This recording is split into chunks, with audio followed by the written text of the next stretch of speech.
Jonah chapter 1, and we're reading the last verse, verse 17.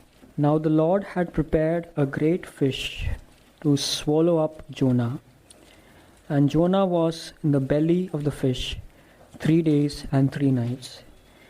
Then Jonah prayed unto the Lord his God out of the fish belly.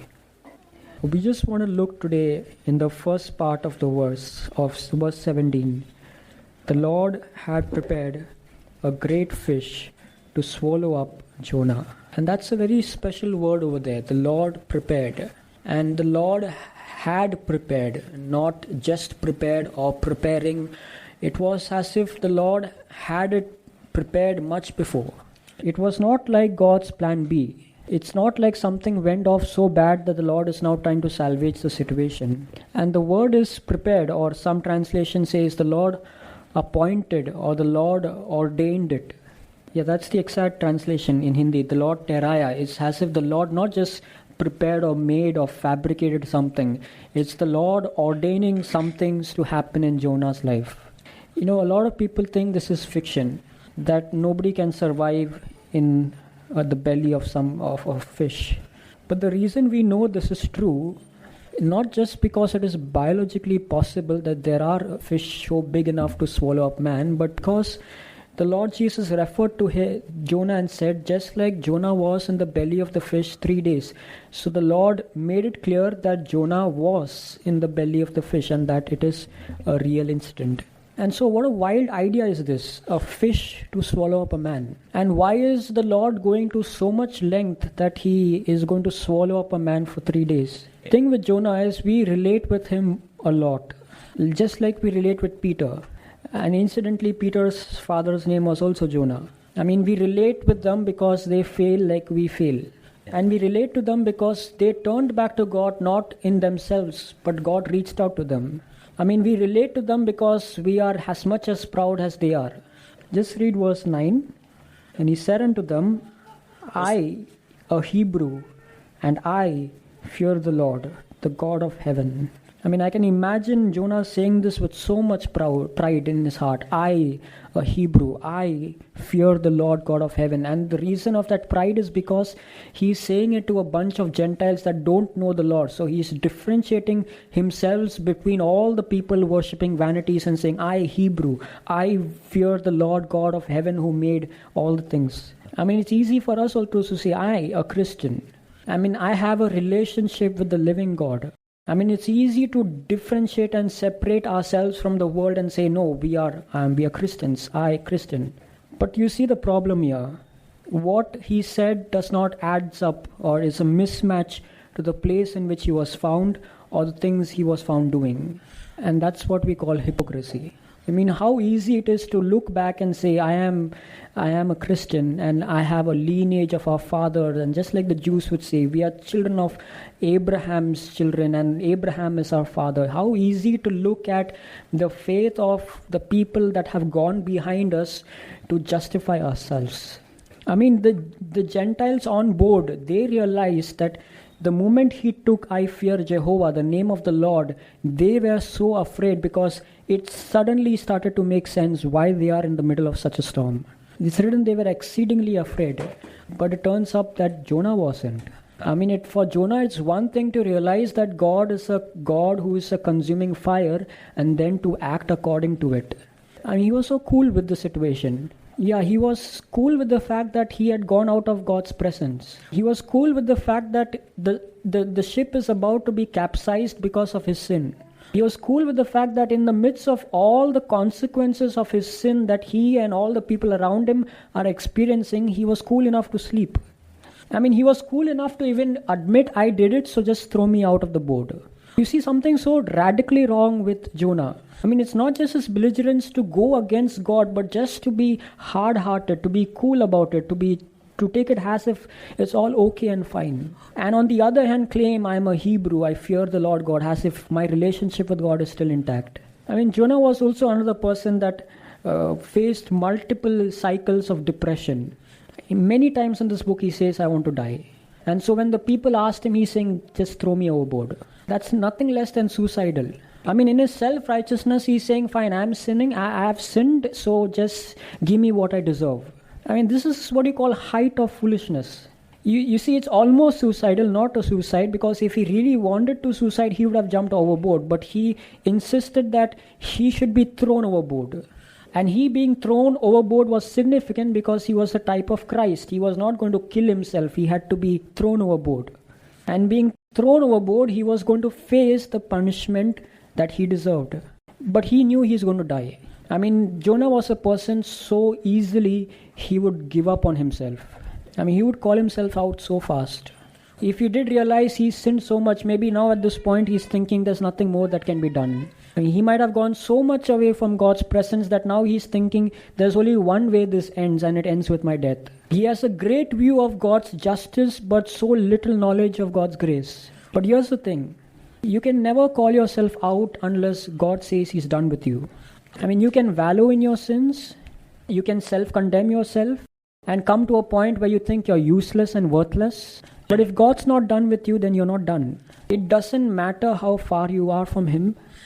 It doesn't matter what you have prepared for yourselves. It doesn't matter how great the sin is. It's so important to find God's grace always abounding over our vilest sin. Even the vilest sinner who truly believes, that moment from Jesus, a pardon receives. And so when Jonah thought it's done, that is only death ahead, and he was even cool with that, God was not done with him. You see, the Lord prepared a great fish. You see, it's amazing that that great fish became salvation for Jonah. Yeah, I'm not saying it. He himself says it in chapter 2 and verse 9. He says at the end, salvation is of the Lord. I mean, he realized that had this fish not been there around, he would have died. And how crazy does it sound that God prepares a big fish to save a sinner? I mean, imagine for a second, what did Jonah go through there? It's easy to say he was there in it for 3 days, but what did he experience there? For one, it is a tummy. It's where things get digested. It's a place where there are lots of juices and enzymes and acids to break down food. And Jonah is fighting it all. He has to fight to survive it. And apart from all those juices, he's in the middle of an ocean. The tummy is filled with water. He says, the waves have overflowed me. It's come over me. He's fighting floods over there. And then he's also fighting the stuff that you find in a stomach. He's saying the weeds wrap around my head and all the other things that could have been so harmful for him. And then he's also fighting balance because he says, I go down to the deep and then I come up. How many things is Jonah fighting just to survive in that belly? I mean, he's fighting the acids, he's fighting the stuff that you find in the stomach, he's fighting the waves, he's fighting the balance.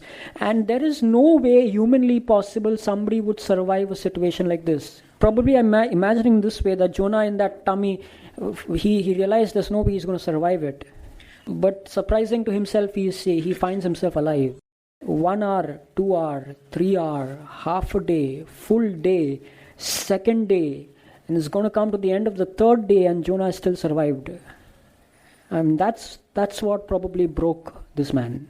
I mean, what Jonah was in the vessel and what Jonah was in the ship, in the belly of this fish are two different people. Sometimes you may ask, why is God being so brutal over here? I mean, Jonah literally says, I am crying out from the belly of hell. He didn't say belly of fish. He says what he is into is literally hell.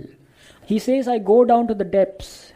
And we know the deepest points of the earth are in the ocean. He's at the depths and he's saying, I will cry to the Holy One, the holy temple of the Lord. I mean, on the vessel he was ready to die, but over here he's asking for his life. On the vessel he was proud enough to say, I am a Hebrew, I fear the Lord, but over here truly he says, now I remember the Lord. Why this brutality? You see, that's how verse 1 of chapter 2 starts. Then Jonah prayed. Yeah, Jonah prayed. Verse 2, and said, I cried. Yeah, it's literally crying. It's like mourning or loud cry. In verse 4, the last part, I will look again. Verse 7, my soul fainted within me. I remembered the Lord. Verse 9, I will sacrifice unto you. You see, this experience of 3 days, 3 nights reduced Jonah to nobody.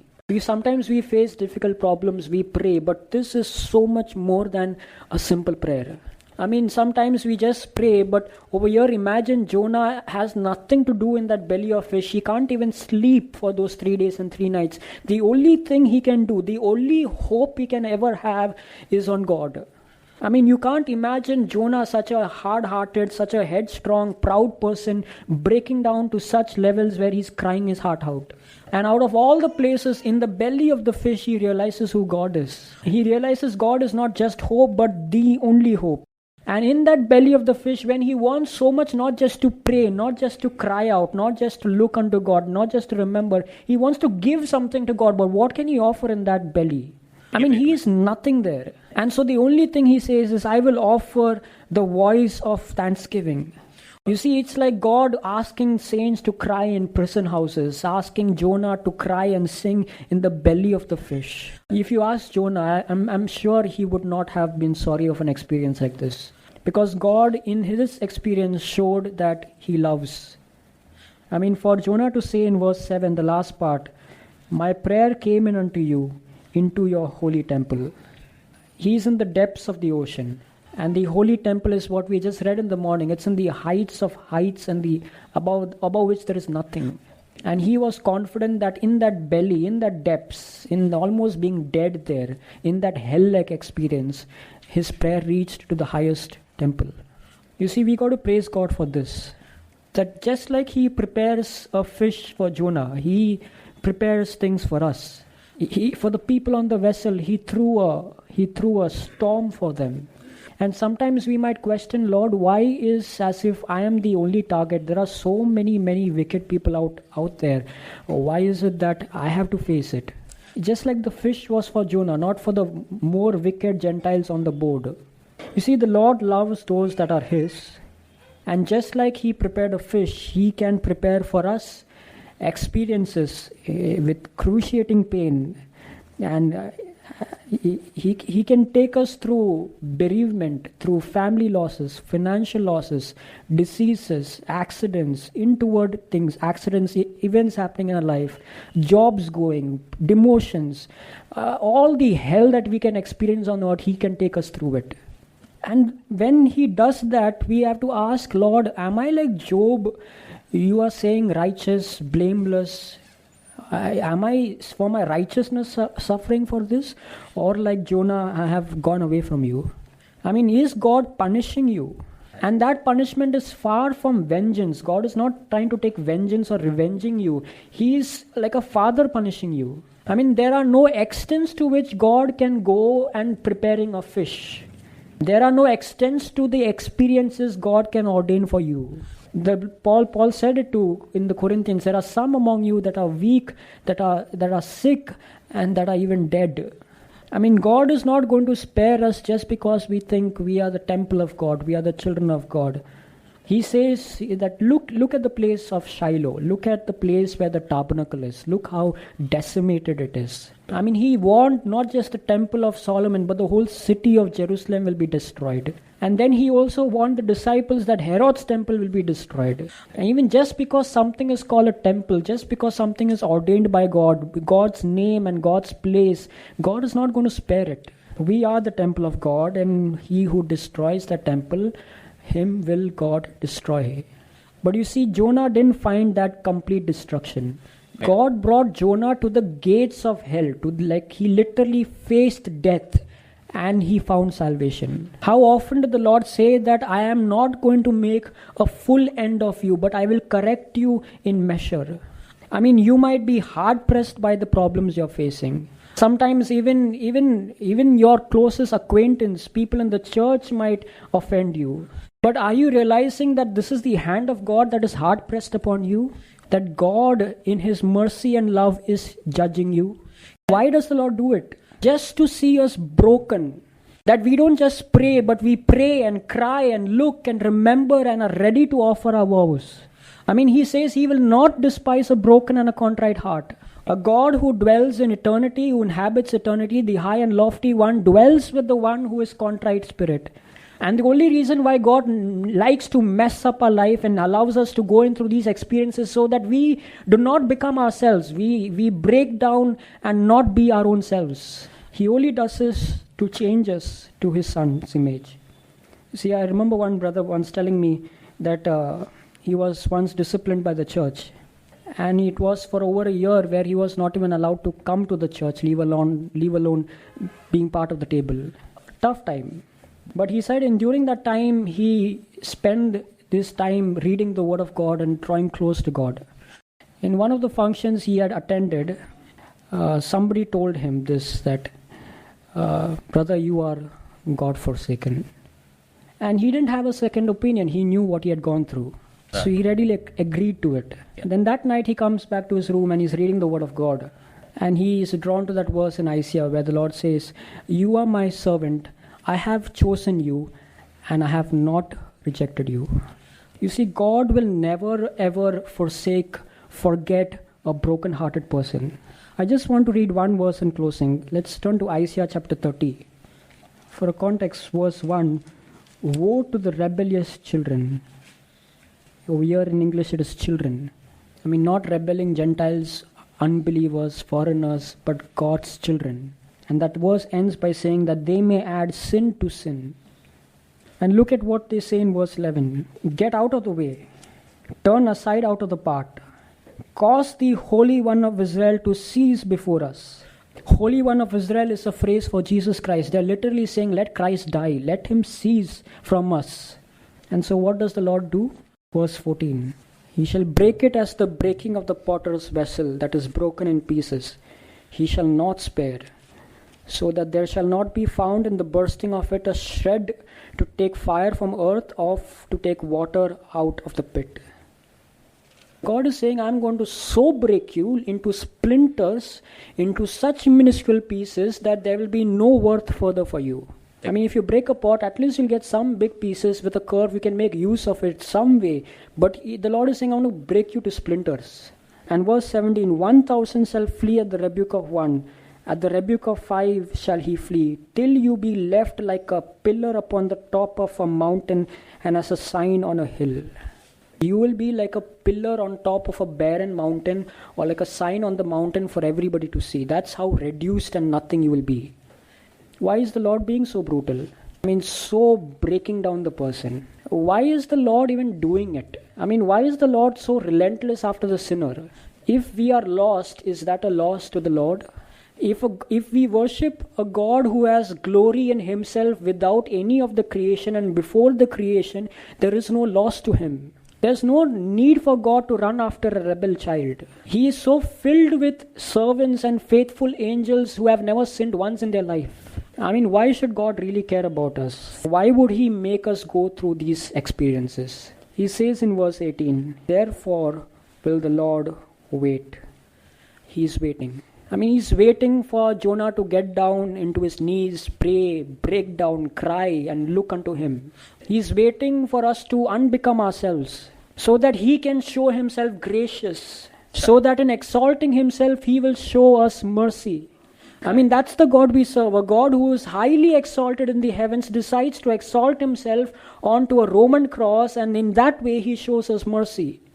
I mean, he can take us to the gates of hell, to the gates of death, and all the while, he's just waiting for us to turn back. That we be humble and of a contrite heart. Verse 19, the last part, "He will be very gracious unto you at the voice of your cry.